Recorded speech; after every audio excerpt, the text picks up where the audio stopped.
This morning I've got a really nice message from Jesus about time, the importance of time, what is time, and how to manage our time. Jesus, my child, today I want you to write about something so simple and yet so very, very important. Time.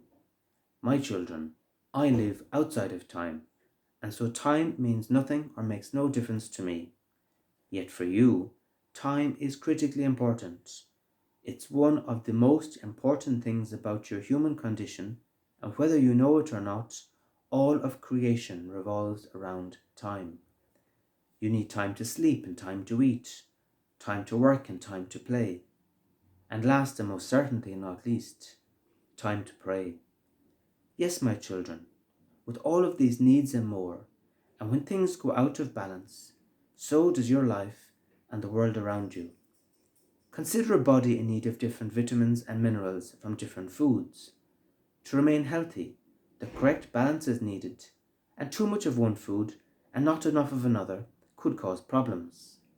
My children, very sadly, when you are struggling with time, prayer is the thing you reduce if not throw out altogether.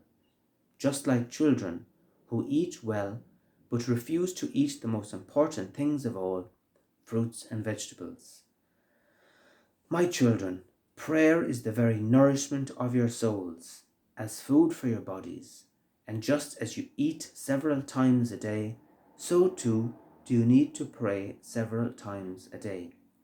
Of course, my children, many will say that you have no time, and I understand, and yet I urge you to make time, and to simplify your lives so that you do have time. My children, this may sound harsh and demanding to your human ears, but if only you could see things from my eyes, you would see that I am offering you the greatest gift in the world for your eternal benefit in heaven, and that the cost is relatively small sacrifice on earth.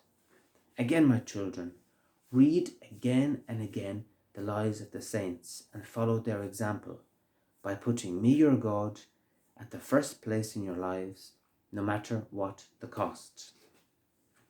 Well, who could argue with that? Time. It is true, it's wonderful for Jesus in a sort of a way. On one hand, he's outside of time. Time, as he said, means nothing to him. Yesterday, today, 1,000 years. It's all, if you like, in his eternal present, if you like, in the Godhead. And it's not an issue for him. But yet it's an issue for us. And because he loves us so, so, so much, then he needs to help us and he wants to help us. And we can't say the same thing, that time doesn't matter. If my train is at 3 o'clock and I arrive at 3:05, the train will be gone. I'm not God. God, he could bilocate himself into the future. He could go back in time if he missed it. We can't do that. So then we are, if you like, trapped in time, contained by time. And so Jesus says that that's not an issue. He made the whole of creation for that. And we see that spring, we see that winter, we see that night, we see that day. The whole of creation is made, if you like, to suit us. Nighttime it gets dark, we like to sleep. In the morning it brightens up, it wakes us up. The whole of creation, if you like, revolves around this wonderful way that Jesus has made us. And yet he says, when things go out of balance, that's when life and the world goes out of balance. And he said, for example, we need time to eat, time to sleep, time to work, time to play, time to rest, time to pray. And even a doctor will say, if someone, for example, is deprived of sleep, the doctor might say you need to take 6 weeks off work, you're suffering from burnout, you need to rest.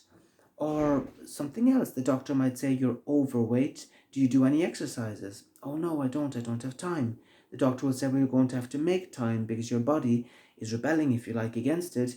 You're building up fat, you're building up all sorts of stuff, and it's not working. Things are going out of balance.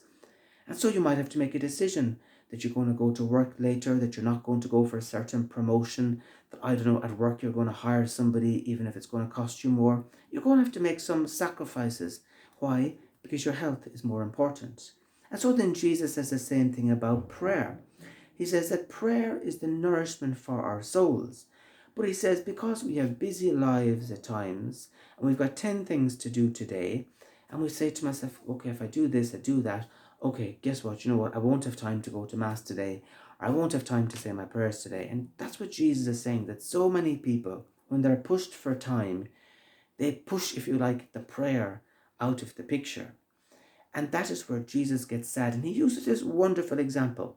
He says it's like children who like to eat food. Maybe they're eating the chips and they're eating the pizzas and they're eating all these type of things, but they don't like eating the fruits and the vegetables. The fruit or the food that's actually the best food for their physical bodies. And so Jesus is saying the same. Sometimes we're like these children. Yes, we'll do the work. Yes, we'll do the sport. Yes, we'll eat our dinner. Yes, we'll do all these things. We'll have recreation. We'll watch the television. We'll have a glass of wine. But like the fruit and the vegetables, often the prayer is like, oh, do I really have to? Oh, I've had a long day. Oh, but I've done everything else. Oh, but surely it'll be okay without doing that. It's always like the child that doesn't want to brush his teeth before going to bed or something like that, you know?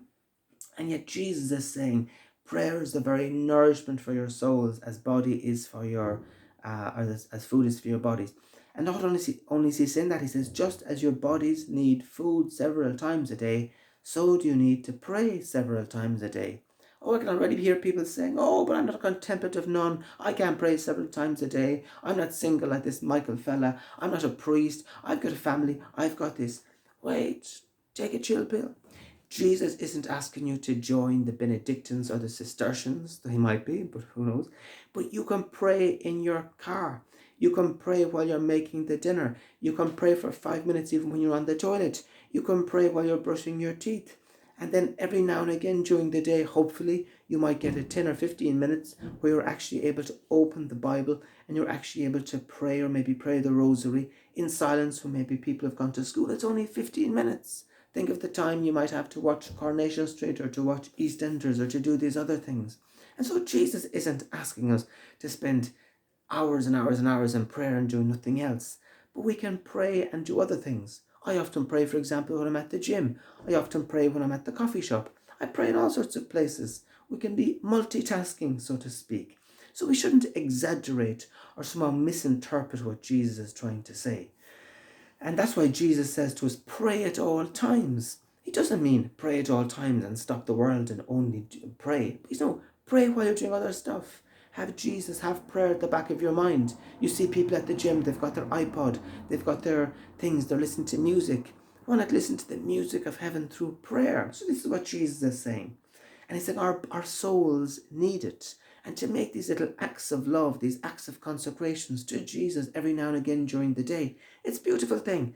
Maybe you're having a coffee break at work, you just take 5 minutes and you walk outside.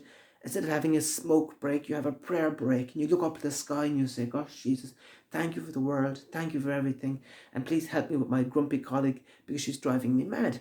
That is true prayer from the heart, and maybe say a Hail Mary. Afterwards you can talk to your friends. So there is time for everything if we see time in a different way.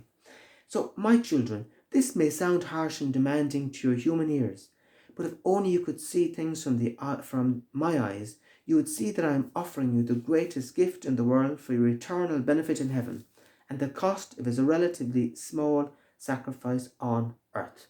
So, in other words, it's like saying to your child, you can't go to bed until you eat those vitamins or till you eat those vegetables, till you eat those fruits or whatever, and the child is saying, oh, but you're saying, no, this is for your good. This is so your bones will be stronger, so your physical health will be stronger, and this will actually make you a better soccer player, you who love soccer.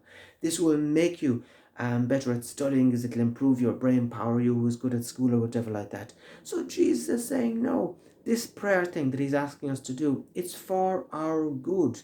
It's for our good here on earth, but also at a better level, it's for our good in eternity. Because when we pray, we're feeding our soul. And remember, when we die, our soul is the only thing we're going to take with us into heaven.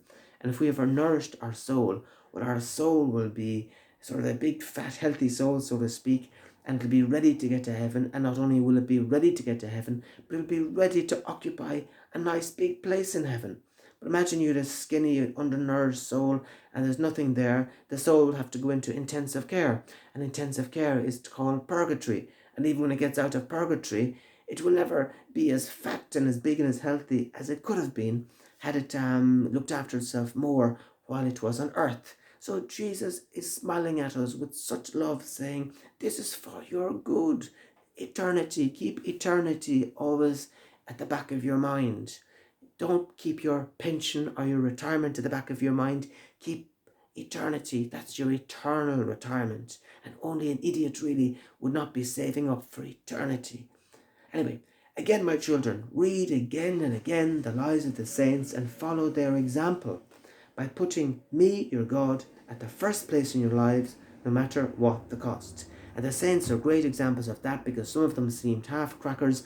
They walked out in their family, they walked out in their parents at times, they put God first. People thought that they were mentally ill, people thought they were cracked, people thought they were insane, but they didn't care, because they were like the man in the gospel that had found the treasure buried in the field, and he was prepared to sell everything to buy this wonderful treasure he had found. Well, we have the treasure is Jesus, and we have to basically get rid of all the obstacles, get rid of all the blockages, so that we can have and put Jesus in the first place in our lives, so he can set us on fire with love, with zeal, with desire, and to do great evangelization and love in this world by being a witness of his healing power, of his love, but also so that we can be with him for all of eternity in the next life. What could be more wonderful? What could even be more logical than that, to give your entire life to Jesus, knowing that it's going to bear eternal fruits? No more need to say. So time management, put Jesus at the first place and allow Jesus to be your time manager. God bless you.